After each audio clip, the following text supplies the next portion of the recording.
يا اخويا السلام عليكم. روضة. باش تحكي لي على الروضه؟ اي يعطيك الصحه. كنت في جبل الغربه. اي كان فيها بيت صلاه، في حتى قبوره، راهو في حتى محمد تقى ولا شكون مدفونه نازل، فهمني. فيها برشا حوايج، ماني ما كنتش مهتم برشا وقتها، يعني في الكورنيش ما كنتش مهتم برشا، فهمني. بعد البلديه كان عندها باب نتاعها من هنا ومن هنا. من الجهه هذه. اي من الجهه هذه كان. هذه من الوحيده هذه. اي كيف ثم باب مسكر مغادي. يعطيك الصحه. موجود. اي تفهمني. اي تو ولات كان فيها حتى سمعه. وش فيها سمعه؟ كان فيها سمعه. اي وفيها بيت صلاه وفيها محراب وفيها. يعطيك الصحه. فهمني. تولدت وقت تريد جابت الغربه جزاء، وبعدها بشوي دخلت ولدت احد روضه استغلتها البلديه روضه. اني واحد من الناس في السبعينات قريت في الروضه اللي هنا تعجبت الغربه. اي نعم. وكان سي بالريانك اللي عنده تو رحايا احنا في الصفره. اي كان هو يقري فينا سيد المدب في القران، يجينا للروضه يقرينا. بوراوي. بوراوي بالريان. بوراوي بالريان مالوفجي. مالوفجي زاد هو. مالو بوراوي بالريان هذيك. احنا وزاره الثقافه طلبتنا في الثوره تاع المالوفجيه نتاع سوسه، باش هزوهم عديناهم دار البارون. اي دو لونجي. اي نعم، في سيدي بوسعيد. سيدي بوسعيد عندك هو وحاج تريتر، قصر الزهراء هو نقولوا تو. وسليم بوسليم الحاج علي،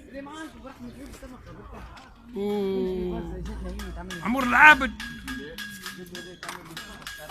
وبشير العمري، وبرشا واني معاهم، وبرشا كل هديناهم لهم، فهمني. حلو نتاع المالوف جي تاع سوسه. مالا قلت لي توا سي بوراوي بالريانه كان في المالوف معكم. كان مالوف نعم. ايه تو بالروضه عندكش هيك ذكريات على الروضه؟ لا تو مانيش تندري مع الروضه. تو به الروضه شو ولات كمقر؟ تو ولات مقر نتاع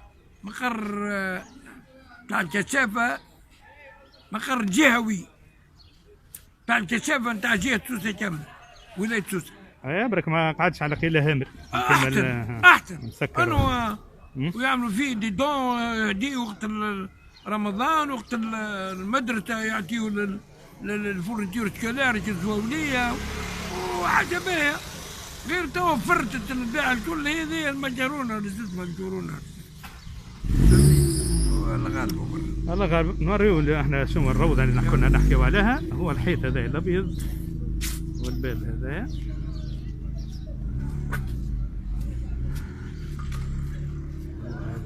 روضه تو خذيتو الكشافه كما قال سي عمر.